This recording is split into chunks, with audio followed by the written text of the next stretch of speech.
Di video kali ini kita akan bahas tentang asam urat. Apa itu asam urat? Jadi asam urat sebetulnya ada secara normal di tubuh kita. Tetapi ketika kadar asam urat meningkat, maka dapat masuk ke jaringan salah satunya sendi dan dapat terbentuk kristal.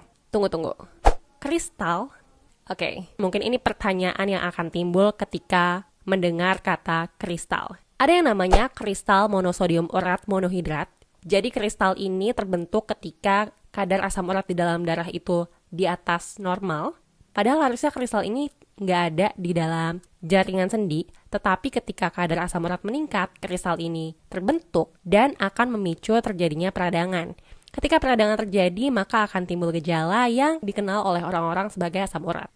Asam urat yang dikenal di masyarakat Indonesia memiliki istilah medis yaitu gout arthritis. Gout arthritis ini terjadi karena adanya hiperurisemia. Hiper adalah tinggi, urik adalah asam urat, dan emia adalah darah. Jadi hiperurisemia adalah keadaan asam urat yang tinggi di dalam darah yang bisa menimbulkan gout arthritis. Gout attack. Gejalanya adalah nyeri sendi mendadak, sendi bengkak, atau bisa juga kemerahan. Ketika ditekan atau bahkan hanya sekedar dipegang, itu juga rasanya bisa nyeri banget. Tapi gout attack ini lebih cenderung timbul karena adanya perubahan kadar asam urat di dalam darah. Siapa sih kemungkinan yang lebih mungkin kena penyakit asam urat? Apakah laki-laki ataukah perempuan?